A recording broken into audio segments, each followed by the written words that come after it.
Hello to you, and welcome to another fantastic TNS Makers podcast with the New Stack.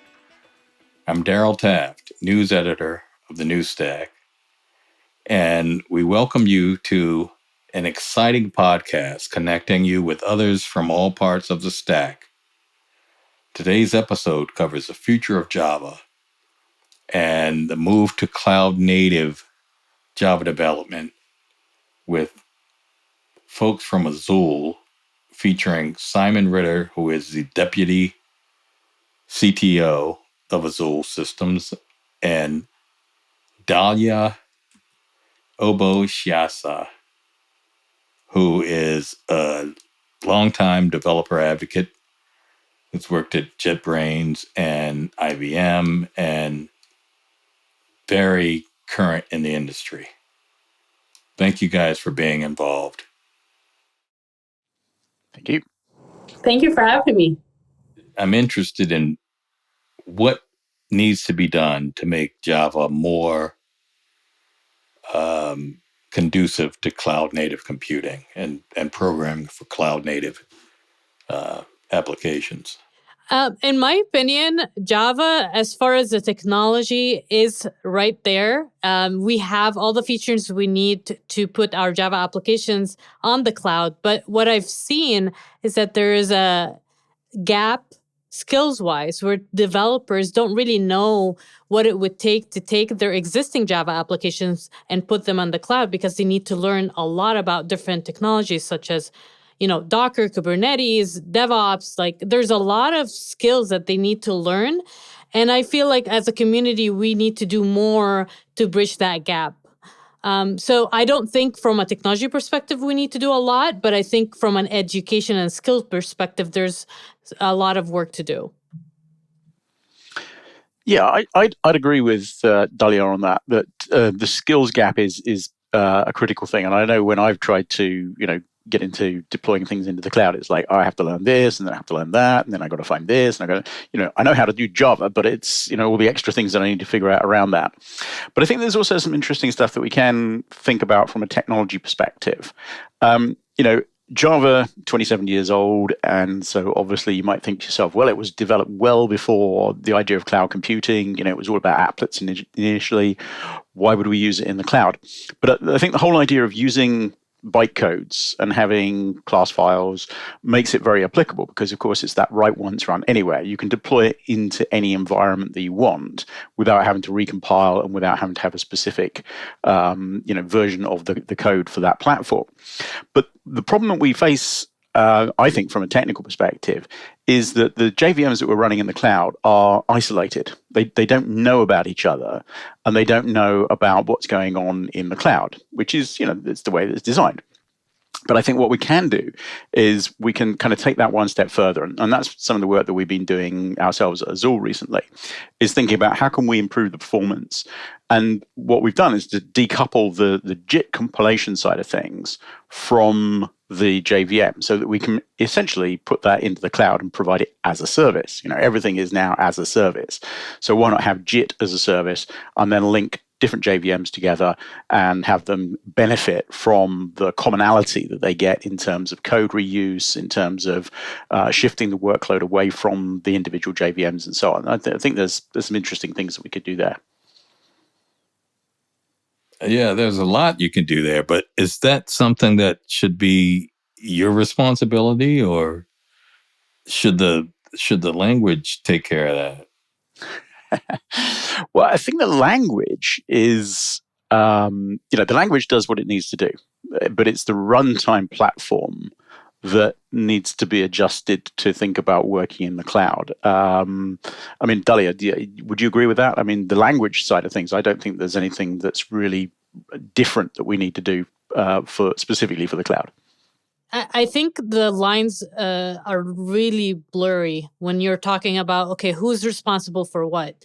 And I think it's the responsibility of both the cloud vendor and the language to figure out, okay, what can I provide you to make it easier to make those adjustments, and the vice versa. So I really like it when the cloud providers are talking to the language designers and talking about, okay, like right now, I just can't make this happen because of the limitations of the language.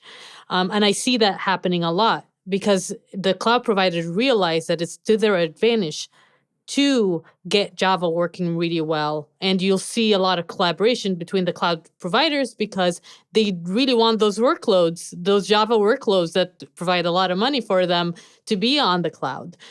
So I'm seeing it as both the responsibilities to figure out how can they communicate, just like any API, how can they communicate to get what needs to happen on the cloud working properly. So, what would be the responsibility, or how can a tool maker add value here?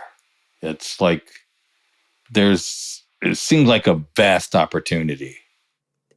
There's so many opportunities in the tooling space. That's like it's something that I'm really passionate about because it's not only about the language features. Of course, we have lots of IDEs that are awesome for this. With JetBrains, we had a lot of IntelliJ IDEA users that love the experience of building Java applications in IntelliJ. But at the same time, now they're experiencing developing applications in the cloud. So we looked at how can we give them really good Docker integration. And that's one of the most popular features is being able to communicate with Docker or interact with Docker right within your IDE without leaving it and having that visual representation of your Docker containers and doing all those things really well in the IDE, which is really helpful. And then beyond that, we have a lot of integration with different IDEs and cloud providers. So, for example, we have like AWS Toolkit for IntelliJ IDEA that lets you manage your resources, do all what you need to do without going to a console. We have the same with Google Cloud and Azure. Like the providers, it's to also recognize that it's to their advantage to make the experience of developing those applications as simple or as easy as possible so that developers don't need to learn a lot in order to build those applications. That's from a development perspective, but I've also seen a lot of work in the modernization perspective. There's a lot of companies that are doing a lot of tooling around how can we help existing applications go to the cloud. They do a lot of static analysis on the code or other analysis on the code and figure out, hey, can we help monolithic applications move to microservices? Where would a natural breakout of an application look like? And in IBM, I was involved with the mono to micro project that really tries to do that. And also like modernization. There's a lot of tooling that can really help developers when they're moving existing application and modernizing it. Yeah, I absolutely agree with that. I think the integration between the IDE side of things, where you're actually developing your code, and then how do you go about deploying the code, and that's, as Dalia said, having the ability to plug in different cloud providers, but also the ability to integrate with things like your CI and your CD tooling, so that you've got that continuous integration, continuous deployment sort of built in. Because what developers really want is they want to focus on the idea of, let's develop the Java code. I know what I'm trying to do in terms of a service. I want to hit a single button and go, just deploy it, just make it happen. And I don't need to deal with all the individual difficulties of that. So once you've got that set up, then it becomes a lot easier. And that's the whole kind of basis, really, of DevOps, isn't it? Yeah. But how much work is going on behind the scenes on this? I mean, there's got to be some sort of collaboration between the vendors and the tool makers, and somebody's got to take the lead. Who's involved in that? Everyone. So, for example, I just released an AWS and IntelliJ IDEA video, and I was working with the Amazon developers on it. It's a collaboration between JetBrains and Amazon, and then with different vendors. Some of them take the lead and they have developers on their side that recognize that in order to be competitive in the Java space, they have to provide plugins in IntelliJ IDEA because it's, right now it's the most popular IDE for Java developers. But also IntelliJ IDEA team recognizes that it's very important to make that transition easy for developers that are looking to deploy their applications on the cloud. So I think it works best when both parties are involved. But sometimes one party needs to lead, way for the other. And then with the tooling, a lot of the vendors of the different Java distributions take the lead on it. So for us at IBM, we were all about getting modernization tooling for WebSphere, which is a middleware server. Even though someone might think, well, this is not your responsibility, someone else should be doing it, we saw an advantage of helping folks not only modernize WebSphere itself, but also their Java versions. So we did a lot of work helping developers go from Java 8 to 11 and then 11 to 17 and continuing that development because we recognize that if folks get an easy upgrade, they're going to be happy with whatever vendor they are using. Yeah, I think that there isn't one party that's responsible because if you leave it to the cloud providers, they obviously will provide APIs and the interaction for the tooling. But then if you leave it to the tooling providers, they need the interaction with the cloud side of things and the other tooling. So it's a balance. I get what you're saying about the idea of shouldn't it be one person that takes responsibility for this, but I think in this case it's distributed across all the people involved in this. And I think we are seeing a lot more collaboration in the Java community than we've seen before. And I think that's such a strong point that came, I think, with even the fewer or the more rapid release cadence, is that it encouraged community input. And we've gotten in this mode of asking for feedback from different folks instead of having it be just one company responsible for all the decisions. It's a bunch of companies that have a vested interest in making Java an attractive and competitive language. And everyone recognizes that the more folks we have on it, the more brilliant minds we have on it, the better outcome we're going to have for the developers using the language. Absolutely. I mean, I think that's something we have seen really in terms of the way that the Java sort of platform has evolved. As Dalia says, we switched to a 6-month release cadence now. And part of what's been involved in that is the whole extension of the OpenJDK in a way. We saw the introduction back in JDK 8 of this idea of JEPs, so JDK enhancement proposals. And that was a lighter weight approach to how do we add new features to Java? Because in the past, it all been done through that very heavyweight approach of the Java community process. Each version of Java had a Java SE specification. There was an expert group. I mean, there still is, because we still need the specification. But we've become a lot more agile in terms of the development of the Java platform itself. And now that with the idea of JEPs, basically anybody who has committer status on the OpenJDK project can submit a JEP as an idea for things that can be added to the platform. And we've seen a lot of success with that in terms of JEPs from outside of Oracle, who clearly, provide a lot of the resources to the development of Java. But we've seen JEPs from outside of Oracle, Azul. We were the first people to get a JEP accepted in JDK 9, so the first non-Oracle JEP included in the JDK. Other people like Red Hat have done it, even other people as well have submitted JEPs. So it really is much more of a community effort, like Dalia says, in terms of moving the platform forward. What can you do to make Joe developer make his job easier? What are some of the key features that are either in the current version or in the upcoming Java 18 that would help with that?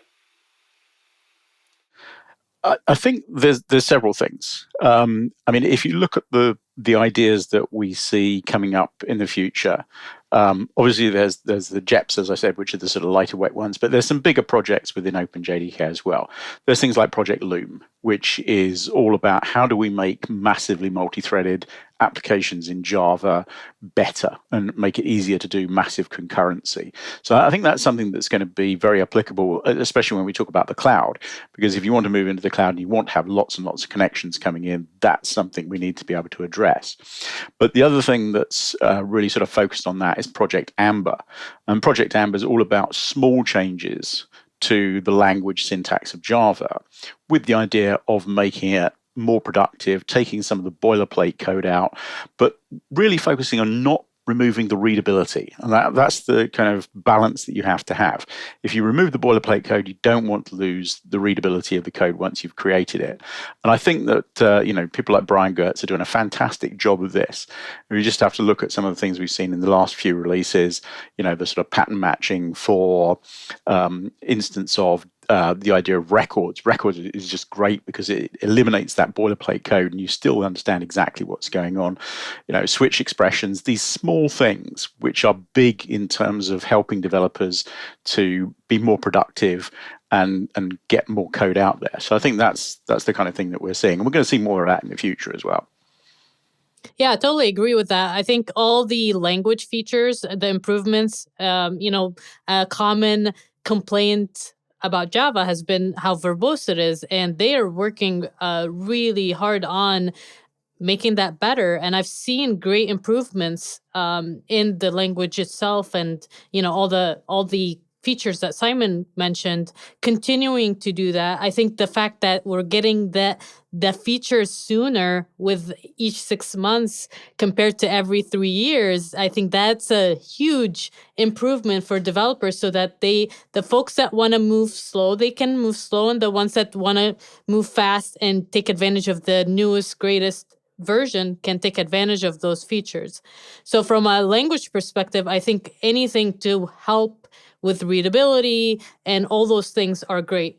From a kind of the modernization perspective, I think from a business perspective, a lot of enterprises don't want to invest in their applications only for them to be broken. And I think Oracle has done a really nice job introducing those new language features, but also not breaking the code, because Joe, the developer, wants to just upgrade to the latest Java version and not have their application break.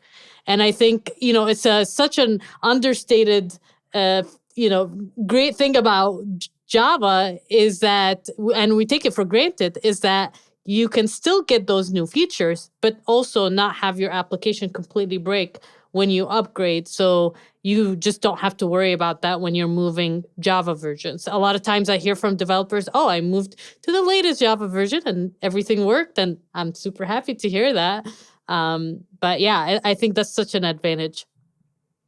Yeah, I mean, it's incredible to think that you could take code that's being compiled on JDK 1.2 and you can still run it on JDK 17. I mean, you can, for all intents and purposes, you could ignore the module system and the JDK 9, leave the stuff on the class path, and without recompiling any code, you can still run those things on JDK 17. That level of backwards compatibility is fantastic. I know I've actually tried running JDK 1.0 code on JDK 17, and some will run, but not all of it, because there were some changes in the class file format. But it is interesting to see that level of compatibility. I think the other thing, sort of on that's the thing, talking about what Dalia was saying, is I really like with the tooling and in IntelliJ, when you've got existing code and you go into that code and you're looking through it and suddenly pop up a suggestion when you look at a thing and it'll say you could replace this with a switch expression, or you could replace this with pattern matching.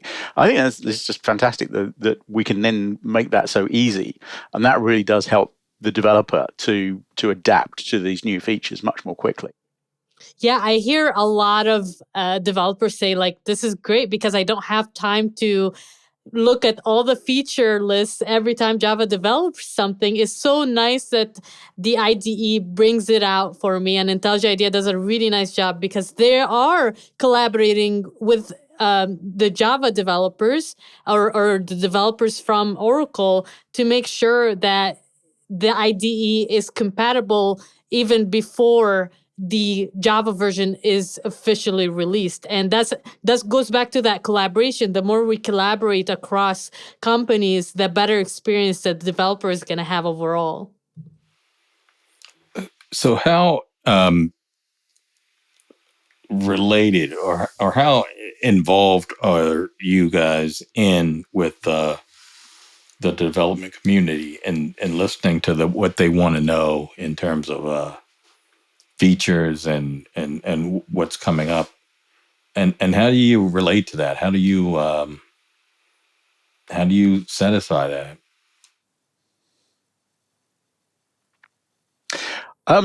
From my perspective, obviously, I do a lot of developer events. Used to do a lot of in-person developer events, then did a lot of Zoom calls. More recently, started getting back to doing in-person events, which is all great because then you can actually talk to developers face to face. And one of the things I've really missed over the last couple of years is those hallway conversations that you used to have with people. It wasn't so much the presentations, it was the hallway conversations you had with people, really getting to hear about real world experiences and what people were working on and the problems that they were addressing. And I mean, from my perspective, again, it's I'm on the Java SE expert group, so at least I've got some kind of feed into the idea of what's going on, and I talk to people like Brian and some of the other developers. So it's there's a certain amount that you can do in terms of influencing how things work, and again, the whole idea of JEPs as well. We contribute to that. So there are things that you can do. Yeah, for me, I talk to a lot of Java developers, just whether it's through social media or events, virtual events, or however, I'm always curious what they're doing right now and what problems they're facing. So a lot of my conversations, I don't know whether it's because I'm really passionate about modernization, but a lot of my conversations are around modernization. It's not a lot of like, hey, I'm building a new app. It's a lot of, hey, I have an existing app and I really want to bring it to this Java version, or oh my God, are we on Java 18? I'm still on Java 8. Those conversations are really fun to have because I always start by reassuring them that it's okay. I know a lot of folks are talking about the latest and greatest Java version, but you're not going to be left behind. We're trying to figure out how to make it easier for folks to move forward with this new release cadence. And if you want to stick with the long-term releases, that's completely okay. There's a lot of work to be done around education and skills and all those things, and around the cloud as well. With, for example, one of the projects that I worked on last year was explaining Docker to a Java developer. Not just explaining Docker, but explaining Docker in the context of Java. And I created a video series around it because I thought there was a really big gap between explaining just Docker and explaining it in the context of Java. And I got so much wonderful feedback from folks that said, I really needed it in the context of Java. I know how to write Java. I'm really fluent in it, but they're telling me I need to put my app in a container, and I don't really understand what that looks like. So helping the community understand and move forward with us instead of leaving them behind or assuming that everyone is building new applications, I think is so essential. And that's what I'm seeing from my conversations. Yeah, that's good stuff. I mean, how much are you having to advocate this stuff rather than developers asking for it? Because you just mentioned that you had to explain Docker to somebody.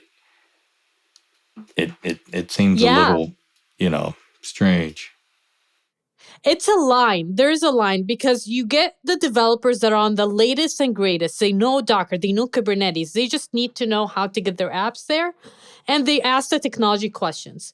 But there's also a really big chunk of developers that their heads down building their apps. Their heads down delivering the latest features. Their time is limited and management is just wanting them to get the latest feature out for this application. They're not concerned about moving things to Docker or Kubernetes or whatever. They're just trying to get the latest feature out. And for those developers, they start hearing things about Docker and Kubernetes, and they have this, their context is switching to this modern world, and a lot of them are just heads down, 9 to 5. Like, they don't really get involved in social media. They're not really involved in the community. They only want to learn it when they really have to because someone told them they need to. And I think it's important to recognize that these developers still need our help. And a lot of times that's when they are Googling. They're not even going to talk to their community or their network. They're just Googling around.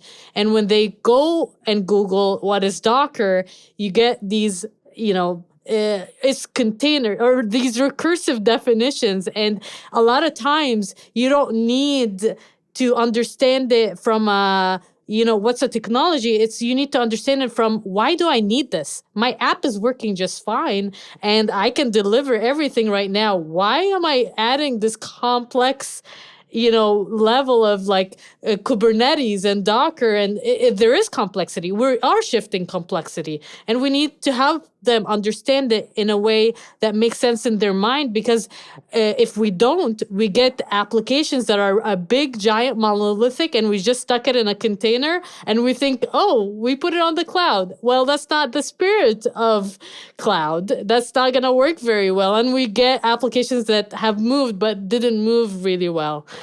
So yeah, there's a line there. There's different developers, different needs, different businesses, but we want to advocate for both those developers. Yeah, I'd reiterate that, because from the way I look at it and the people I interact with, more of my focus is on the sort of core Java side of things. And I still see a lot of parallels between what Dalia has just said. So most developers are focused on getting the job done that they need to get done, and trying to pick up skills for new things is a challenge, because it takes time, and they need to figure out how to do that in their job. And it's the same thing applies to new Java features. So I spend a lot of time doing advocacy for new versions of Java, helping people understand what's new in Java 17 or what's new in Java 18 and so on. And that helps them obviously to then migrate applications further forward. But they still have the issue of whichever company they're working for, they may have a sort of a way of doing things where they say, yeah, we're stuck on Java 8 or we're stuck on Java 11, and you have to use that until we make a decision that we can move to the next version or the next long-term version or so on. So there's quite a lot for developers to have to deal with in terms of those things, and it's multi-dimensional, orthogonal kind of approach. And it's really funny you mentioned that. So I was doing a presentation on migrating to Java 11, and one of the first questions I got was, how do I convince management that we need to move to Java 11? I get that question a lot. And it's not because the developers don't want to do it. It's that they need to convince management or their business that it's worth investing in the migration process. Yes. Yeah. And that's where the cloud can be useful, because it can be a good sort of impetus to say, right, we need to move to a more modern architecture, we need to move to a more modern Java platform, so we'll all do it in one go. But yes, the convincing management can be tricky. So how do you deal with that? I mean, has the switch to the 6-month cadence, the swifter cadence, helped, or has it been a problem? I think it's helped because it's given predictability. And the fact that it's a 6-month cadence is only part of the story. The other part of the story is that we have long-term support releases. And if you're a developer who's working in a very agile environment, you've got CI/CD and all that sort of thing, sure, you can migrate every 6 months to a new version of Java if you want to. But if you're in a more conservative kind of shop where you don't want to move very quickly, then those long-term support releases are the ones that people are going to stick with for a long period of time, and then make that kind of jump occasionally. So the ability to have both the fast cadence for new features and the long-term support is kind of the best of both worlds for different audiences. Yeah, I agree with that. A lot of times when I'm talking to developers, I tell them, hey, I know Java 18 just came out, but Java 17 is the latest long-term supported release. It's okay to stay on that. You don't need to move. I even put a poll out and asked, like, hey, who's planning on moving? And a lot of people are planning on staying on Java 17. And I tell them that's completely fine. But at the same time, you should be on the lookout and maybe test your applications on the latest Java version just to make sure it still works. But if you want to stay on the latest long-term supported release, that's fine. The other aspect of that is making the migration easier too. So the more stories developers hear about how someone migrated to the newest Java version and it just worked or it wasn't broken, the better. And I know there was a lot of hiccups with going from Java 8 to 11, but I've been hearing a lot better stories with people moving from 11 to 17, for example. So the easier we make it to migrate, the more likely that developers are going to get the thumbs up from management because they're not giving them, oh, it's going to take 3 months to migrate versus, oh, it's just going to take a couple days. What are some of the features that you see developers asking for in Java?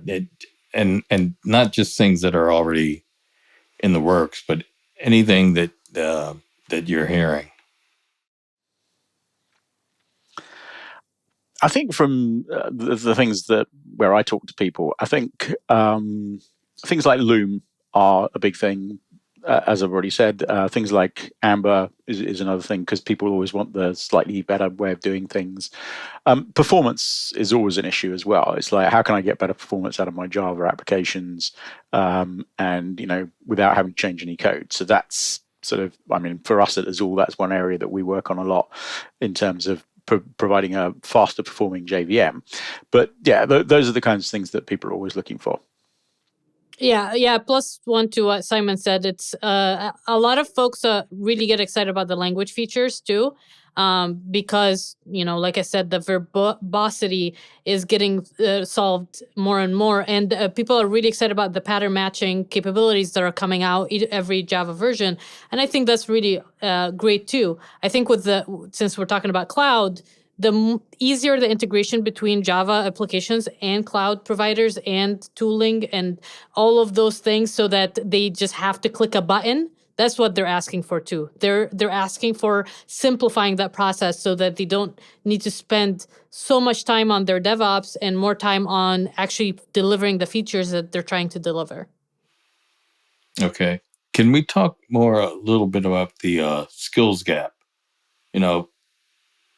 There's lots of people that are out trying to learn to program, or there's low code, no code.